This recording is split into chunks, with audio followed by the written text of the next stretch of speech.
जैसे कई बार हमें फिल्मों में देखने को मिलता है कि एक छोटा सा बच्चा है जिसके माँ बाप बचपन में ही मर चुके हैं। अब उसे अपनी जिंदगी में जैसे तैसे जीना है, अपनी जिंदगी को सरवाइव करना है और जैसे तैसे अपना कोई काम धाम सेट करना है। अब इस काम धाम को सेट करने के लिए वो एक ऐसा रास्ता चुनता है जो पूरी तरह से जुर्म पर चलने वाला रास्ता होता है। आज जिस केस के बारे में मैं आपसे बात करने वाला हूं उसमें एक ऐसा गैंगस्टर है जिसने अपनी जिंदगी में कम से कम 60 से भी ज्यादा मर्डर किए हैं।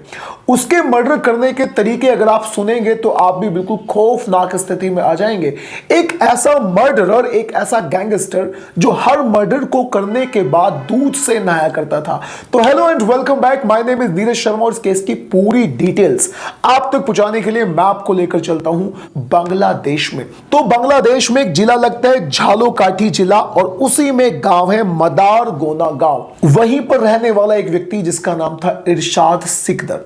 इरशाद सिकदर के पिता के बारे में अगर हम बात करें तो उनका नाम था बंदे अली, जो छोटा मोटा काम किया करते थे, यानी वो एक लेबर थे।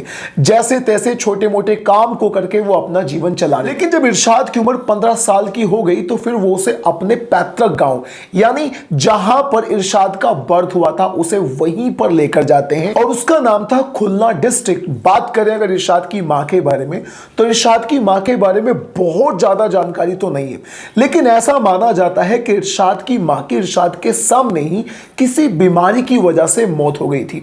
उसकी मौत के बाद इरशाद को लगा कि उसकी जो मौत हुई है वो सही ट्रीटमेंट यानी सही इलाज ना मिलने की वजह से हुई है और उसका पूरा का पूरा जो ब्लेम है वो इरशाद ने अपने ऊपर ले लिया था। उसे लग रहा था कि मेरी मां की मौत मेरी वजह से हुई है क्योंकि मैं उसके इलाज में अच्छा खासा पैसा खर्च नहीं कर पाया।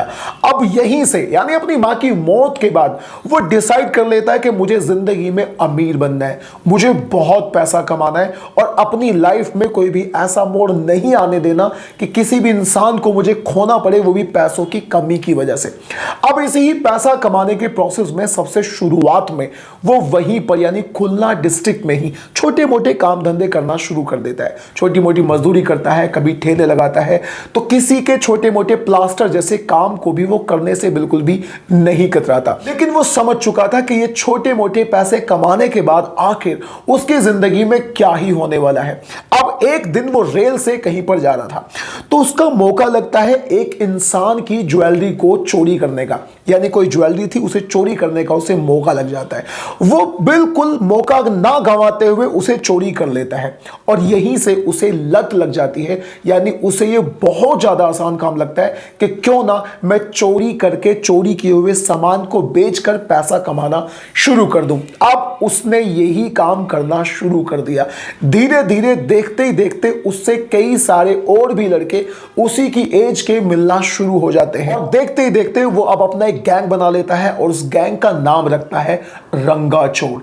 लोगों के सामान चोरी हो जाया करते थे, लोगों को यह भी पता था कि रंगा चोर ने हमारे सामान को चोरी किया है, लेकिन किसी को भी यह नहीं पता था कि रंगा चोर दिखता कैसा है, रंगा चोर कौन है। लोगों को यह भी पता था कि रंगा चोर एक ग्रुप है, एक ग्रुप का नाम है। अब दोस्तों धीरे धीरे इरशाद का काम अच्छा चलने लगा था। उसने मछली बेचने का काम भी शुरू किया। 1976 में रंगा चोर नाम का इरशाद का यह ग्रुप अच्छा खासा चल रहा था। वहीं पर उसकी मुलाकात एक बहुत विश्वसनीय व्यक्ति से होती है जिसका नाम होता है नूर। नूर से मिलने के बाद इरशाद की उससे दोस्ती हो जाती है। दोस्ती इतनी पक्की हो जाती है कि ये दोनों एक दूसरे पर आंखें बंद करके विश्वास किया करते थे। इसी विश्वास की वजह से इनका काम और भी बहुत अच्छा चलने लगा था। अब रंगा चोर ग्रुप से लोग कांपने लगे थे, लोग डरने लगे थे। लेकिन फिर 1976 आते आते कहीं ना कहीं इरशाद को इस बात का एहसास हो गया था कि कब तक हम रंगा चोर नाम के इस ग्रुप के पीछे जीते रहेंगे, यानी ये छोटी मोटी चोरियां करके हम कितना ही पैसा कमा लेंगे। अब उसकी पैसे की भूख और बहुत ज्यादा फेमस होने की तमन्ना पूरी तरह से बढ़ चुकी थी। इसीलिए 1976 में उसने अपना एक अलग ही ग्रुप बनाया और अब इस ग्रुप का नाम रखा रमाडा वाहिनी। रमाडा बहिनी। रमाडा बहिनी का ये जो ग्रुप था ये चोरी तो किया ही करता था, लेकिन अब इन लोगों ने धीरे धीरे जितने भी गैर कानूनी काम हुआ करते थे उनमें भी अपना हाथ डालना शुरू कर दिया। जैसे ये लोग किडनैपिंग किया करते थे, ये लोग मारपीट भी किया करते थे, और जैसे तैसे जो भी इलीगल काम इनके सामने आया करता था ये उस काम को करने से बिल्कुल भी नहीं कतराते थे, बशर्ते उस काम के अंदर पैसा होना चाहिए था। यानी पब्लिक को पता चल चुका था कि रमाडा बहिनी का कोई भी व्यक्ति आ सकता है, तुमसे उगाही कर सकता है, तुमसे पैसे छीन सकता है या फिर तुम्हारा किडनैप भी कर सकता है। अब इरशाद की नजर पड़ चुकी थी मछली के व्यापार पर। मछली का व्यापार करने के लिए वो घाट पर जाता है और वहां पर सबसे पहले चीजों को समझने की कोशिश करता है, और वो पूरी तरह से समझ चुका था कि अगर मैं यहां पर व्यापार करूंगा तो मुझे 100% फायदा होगा। अपनी ताकत के दम पर और अपने खौफ की वजह से वो वहां पर काम करने वाले सभी लोगों को धीरे धीरे वहां से भगा देता है और पूरे घाट के कम से कम 90% पार्ट पर अपना कब्जा कर लेता है। यहां तक कि घाट के पास में ही एक आइस फैक्ट्री थी, उस आइस फैक्ट्री से पूरे शहर में वहां से आइस जाया करता था। अब इरशाद ने उस आइस फैक्ट्री के मालिक को डांट पीट कर डरा धमकाकर वहां से भगा दिया और उस आइस फैक्ट्री पर कब्जा कर लिया, और उसके बाद में यानी कब्जा करने के बाद में वो बर्फ को अपनी शर्त पर बेचने लगा। यानी वो लोगों को आइस बेचा करता था लेकिन 2 गुने दाम पर बेचा करता था। अब 1984 आ चुका था, इरशाद का कद पूरी तरह से बढ़ता जाना था, लोग उसके नाम से खौफ खाया करते थे, खूब डरा करते थे। अब जब इंसान थोड़ा सा पावरफुल होता है तो उसे और भी किसी एक चीज की बहुत ज्यादा भूख बढ़ जाती है, और वो चीज होती है और भी ज्यादा पावर। अब उसके पास पैसा भी था, उसको लोग जानते भी थे, पहचानते भी थे, ऐसे बहुत सारे लोग थे जो उसके पक्ष में हुआ करते थे, और अगर कोई इंसान उसके पक्ष में नहीं हुआ करता था तो वो जबरन जबरदस्ती उन्हें मार पीट कर या फिर उनसे जैसे तैसे अपनी बात मनवा कर, डरा धमका कर, उन्हें किडनैप कर कर उन्हें अपनी बात मनवाया करता था। अब इरशाद के दिमाग में एक बात घर कर चुकी थी कि अगर और भी बहुत ज्यादा पावरफुल बनना है तो बहुत ज्यादा पावरफुल बनने के लिए उसे पॉलिटिक्स ज्वाइन करना पड़ेगा, और फिर वो पॉलिटिक्स में हाथ आजमाता भी है। यानी वो एक पार्टी को ज्वाइन कर लेता है, यहां पर पार्टी का नाम मैं आपको नहीं बताना चाहूंगा, तो वो पार्टी को ज्वाइन कर लेता है और वहां से और भी बहुत ज्यादा पावरफुल हो जाता है। अब उसके बहुत सारे गैर कानूनी काम हुआ करते थे जो वो अपनी पॉलिटिक्स के दम पे यानी पॉलिटिक्स कनेक्शन दिखाकर कर लिया करता था। वो अक्सर अपना काम करवाने के लिए गैर कानूनी तरीकों का यूज किया करता था। अगर कोई उसकी बात नहीं मानता था तो वो उसे मार भी दिया करता था। अब तक उसने कम से कम 30-40 से भी ज्यादा मर्डर कर दिए थे। उसका मर्डर करने का तरीका बिल्कुल अलग था। वो किसी भी इंसान को मारने के बाद, कई बार वो इंसान को मार दिया करता था, मारने के बाद वो अपने घर जाकर पहले पानी से नहाया करता था, और पानी से नहाने के बाद फिर वो दूध से नहाया करता था। कहीं ना कहीं उसे ऐसा लगता था कि जब मैं दूध से नहा लूंगा तो मैं पूरी तरह से साफ हो जाऊंगा। उसके डर का या यूं कह लीजिए कि उसका खौफ इस कदर फैल चुका था कि जब भी कभी लोग उसे दूध से नहाते हुए देखा करते थे तो लोग पहचान जाया करते थे कि आज इसने किसी ना किसी का मर्डर ही किया है।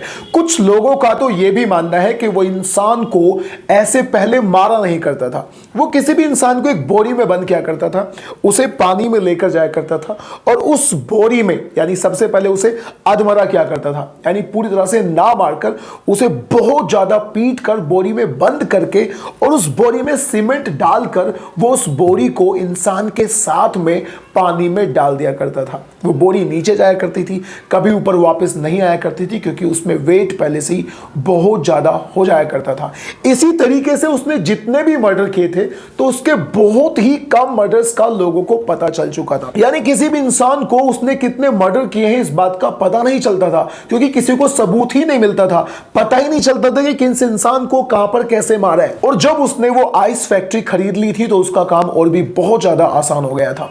बहुत सारे लोगों का यह भी मानना है कि इंसान को जो भी उसका दुश्मन हुआ करता था उसे टॉर्चर करने के लिए वो उस आइस फैक्ट्री में भी लेकर आता था, उसे वहां पर टॉर्चर किया करता था और बाद में वहीं पर मारकर डाल दिया करता था क्योंकि वहां पर तो आइस थी और जैसे तैसे आइस होने की वजह से उस डेड बॉडी से बदबू नहीं आया करती थी और बहुत दिन तक वो डेड बॉडी वहां पर एज इट इज पड़ी रहा करती थी। अब इरशाद के पास में पैसा भी था, पॉलिटिक्स में कनेक्शंस भी थे और लोग उससे डरा भी करते थे, लेकिन कई बार आम लोगों की वो मदद किया करता था। यानी जब से वो लीडर बना था, जब से वो पॉलिटिक्स में आया था, तब से उसने ये डिसाइड कर लिया था कि जितने भी सिंपल लोग हैं, यानी वो लोग जो जैसे तैसे बड़ी मुश्किलों में अपना जीवन जी रहे हैं, वो उन्हें बिल्कुल भी नहीं सताएगा।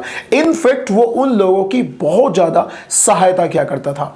अब एक बात बताने में यहां मुझे बड़ा अजीब सा लग रहा है, लेकिन अगर बात करें इरशाद के कैरेक्टर के बारे में, तो इरशाद का वीमेंस को लेकर कैरेक्टर बहुत ज्यादा स्ट्रॉन्ग नहीं था। यानी वो औरतों को, कई जो भी औरत उसे पसंद आया करती थी, पूरी कोशिश किया करता था उसका किडनैप करने का या फिर जैसे तैसे उसे अपने लिए अवेलेबल कराने का। वो कई औरतों के हस्बैंड्स को मार चुका था, क्योंकि उनके हस्बैंड्स ने, जब वो उन औरतों के साथ बदतमीजी कर रहा था, बदतमीजी का मतलब आप अपने आप आइडिया लगा सकते हैं कि वो बहुत सारी औरतों का शोषण किया करता था। यानी 1973 से लेकर 1991 तक उसने दर्जनों औरतों के साथ बदतमीजी करी, यानी उनका शोषण करा। अगर किसी औरत के हस्बैंड ने या भाई ने आकर कुछ कहा तो वो उसे मार दिया करता था, और अगर वो विधवा औरत सुंदर हुआ करती थी तो वो उससे शादी कर लिया करता था, या फिर अपने घर पे उन्हें काम देने के बहाने अपने घर पर रख लिया करता था। और इस बात का आइडिया तो आप अपने आप ही लगा सकते हैं कि वो उनके साथ में एग्जैक्टली क्या किया करता था। इरशाद ने पूरी 6 शादियां करी थी, उसके 5 बच्चे थे, लेकिन उसके 5 बच्चों में से केवल एक लड़की जिसका नाम था ईशा, उसी के बारे में लोग बहुत ज्यादा जानते थे, क्योंकि ईशा टिकटॉक पर वीडियोस बनाया करती थी और बांग्लादेश में और भी कई सारी जगहों पे वो बहुत ज्यादा फेमस थी। लेकिन 4 मार्च 2022 को ईशा ने आत्महत्या कर ली थी, वो भी अपने घर पे पंखे से झूलकर। बहुत सारे लोगों का यह भी मानना है कि उसने आत्महत्या अपने बॉयफ्रेंड की वजह से करी थी। 1991 तक इरशाद के पास बहुत ज्यादा प्रॉपर्टी इकट्ठा हो चुकी थी। उसके पास एक बहुत अच्छा बंगला था जो बहुत ज्यादा फेमस था। उसमें तमाम सारे कमरे थे, कमरों के अंदर आलीशान अंदाज में डिजाइन्स बने हुए थे, हर कमरे में एसीज लगे हुए थे। उसके पास तमाम सारी दौलत थी, जिसमें बहुत सारा सोना था, बहुत सारी प्रॉपर्टीज थी, खूब सारी दौलत और बहुत सारा पैसा उसके बैंक अकाउंट्स में भी था। अब उसके बहुत सारे काम थे, उन्हीं कामों के बीच में एक काम था टेंडर लेना। अब वो टेंडर भी लिया करता था। कई बार लोग उसे टेंडर नहीं दिया करते थे तो वो अपने पॉलिटिक्स कनेक्शंस को यूज किया करता था। अगर इंसान जब भी नहीं माना करता था तो वो उसे डराकर, धमकाकर और जैसे तैसे मार पीट करके टेंडर्स को उनसे ले लिया करता था। लेकिन फिर एक इंसान की वजह से इरशाद की जिंदगी में पूरी तरह से बदलाव आ जाता है और उस इंसान का नाम था खालिद। खालिद के पास इरशाद जाता है उससे एक टेंडर मांगने के लिए, लेकिन इरशाद उसे सीधा सीधा मना कर देता है। वो उससे बोलता है कि जिस टेंडर को लेने के लिए तुम मेरे पास आए हो वो पूरी तरह से गैर कानूनी है, वो इनवैलिड है और इसीलिए मैं तुम्हें ये टेंडर नहीं दूंगा। इरशाद उस समय पर तो उसके सामने कुछ भी नहीं कहता, लेकिन उसे अपनी बेइज्जती का एहसास होता है। उसे लगता है कि सामने वाले यानी खालिद ने मेरी बेइज्जती कर दी है, इसीलिए वो अपने घर वापस जाता है और फिर वो खालिद को अपने रास्ते से हटाने का एक प्लान बनाता है। और अपने प्लान के हिसाब से वो नूर नाम के अपने उस दोस्त को, जो उसका बिल्कुल राइट हैंड था, उसे लेकर उसके घर जाता है, यानी खालिद के घर जाता है। और खालिद के घर जाते ही जैसे ही वो खालिद को देखता है उस पर हमला बोल देता है।